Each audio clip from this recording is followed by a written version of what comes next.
Bro, I caught up to Wano and I just finished Wano and I'm on Egghead and oh boy, oh boy, oh boy. We gotta talk about One Piece, bro. They did it again.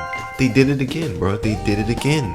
They somehow managed to blow my mind, water my eyes, wet my pants. Like, bro, they did it again. I felt like what Oda is doing, bro, with One Piece, the way he's like just kind of like making all these events connect, you know, at certain points and just like make you go back in time just to realize that, oh, that was foreshadowed, you know, in previous episodes. And I feel like what Oda is doing is just like he really perfected his craft. I feel like with Wano, bro, because like I feel like the ending of Wano, like it felt so much more complete and like full circle, you know, just because like all the foreshadowing that One Piece has had, you know, in regards to Wano, such as like during Punk Hazard when we saw like Momonosuke and Kinemon in Punk Hazard. I think that was like the ice place, you know, the factory and stuff, and we found out more about them going into Wano, and like it was like a precursor to, like I said before, it was foreshadowed. And also like Zoe as well, things coming full circle, and also like, you know, being completed with the animal kingdom and the Zoe, you know, the elephant and the minks. That's the name of them, the minks, you know, all the different animals and stuff like that, everything coming full circle with them. I feel like everything just connected so beautifully and so well, you know. It was just so cohesive, it was so thorough, everything made sense. Well, for the most part, you know, a lot of things made sense, and we're still figuring out some things as well. So yeah, like I kind of want to talk more about how I said that Oda perfected his craft with Wano, you know, because if you see One Piece, then you know that a lot of the different arcs, well, after a certain point, you know, they involve Luffy and the crew, you know, the Straw Hat crew going into different worlds, beating the corrupted leader, whoever is the leader of the corrupted world or area, and basically like kind of setting the people free, you know. And that's kind of been the case for certain arcs, you know. I don't know if it's been the case for different arcs in a row, you know, but I know that's the case for like kind of Dressrosa, Drum Island, I believe, and Wano, you know, and other ones as well, but I'm not going to talk all about them. It's just about Wano really. But yeah, he kind of really perfected it with Wano, like I said before, with all the foreshadowing, everything else that happened, all of the characters connecting, going back in time, like, oh, who is this? Why is he important? And then you see in Wano, oh, that's why he's important, you know. So I really feel like he just did a standout, beautiful, amazing job on that. Like, I really got to give it to him, bro. Also, at the end of Wano, we find out that, you know, Luffy has a dream. You know, we all know that he wants to be Kaizoku Ori Wanado, nigga. You know what I'm saying? We known that since episode 1. Well, I think episode 2, I don't know. But we know that Luffy wants to be the king of the pirates for the longest, but we found out that, you know, there's something more to that. And I feel like it was kind of foreshadowed as well. And I'm not going to talk more about that, because if I say something, then I feel like people in the comments going to be like, oh yeah, you're right. And then I don't want to be like, I don't want to know, you know. I love the mystery. You know, that's the whole thing going for One Piece. You know, what is the One Piece? And that's what we're going to find out eventually.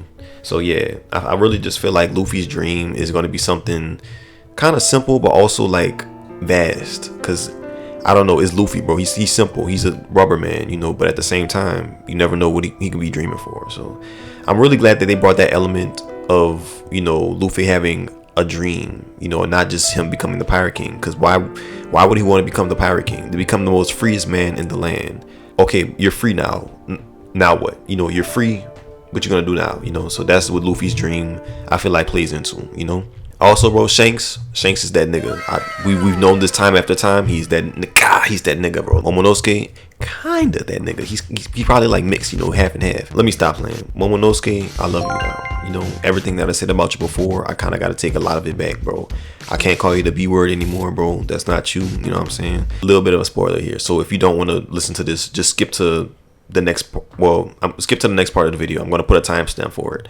The Woodman, this nigga was he was on the other side of the world, bro. He was in fucking Africa. Shanks was in his ship in the Pacific Ocean, damn near in Hawaii somewhere, bro. But you see Shanks' aura, bro. Shanks is fucking hockey, the little lightning electricity,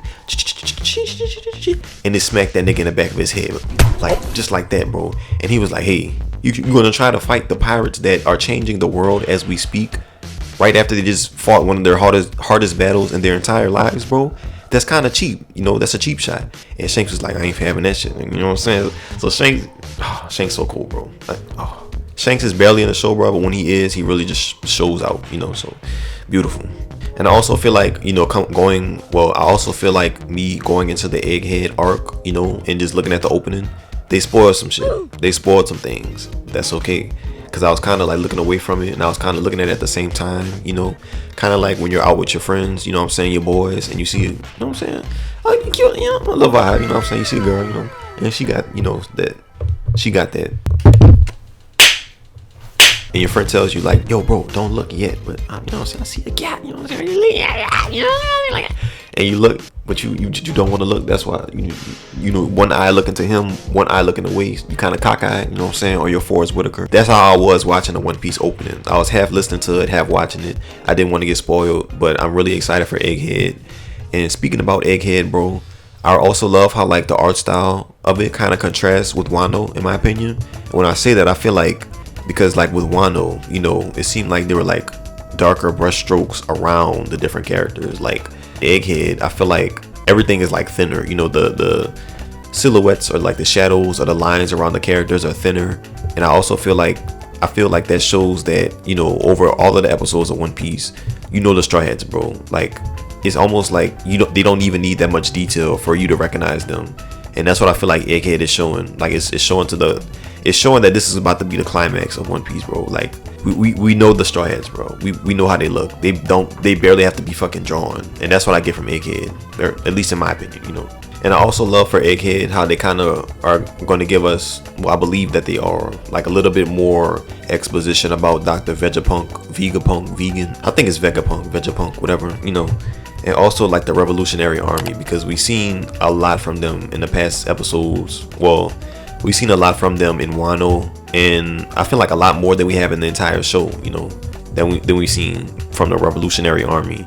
And I feel like we're going to see a lot more of them. I'm excited to see where they go with that, and it's really going to be interesting to see. And I'm very, very excited, bro. I was tearing up every episode. I was excited every episode.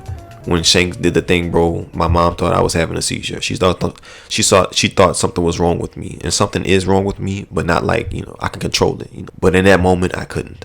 I hit a Lil Wayne, bro. I hit a oh. Tell me that wasn't no bar, that wasn't no bar. Nigga, listen. I hit a Lil Wayne, bro, and I'm not ashamed. Okay, so yeah, that's all I have to say about One Piece. I'm excited for Egghead, and I hope y'all are as well. Kaizoku Oriwa Naru today, tomorrow, until the end of all time. I'm gonna go. I love y'all. Take care of yourselves. Keep dreaming. Keep working hard. And believe, okay? I have to follow my dreams however great. I love y'all. Bye and peace.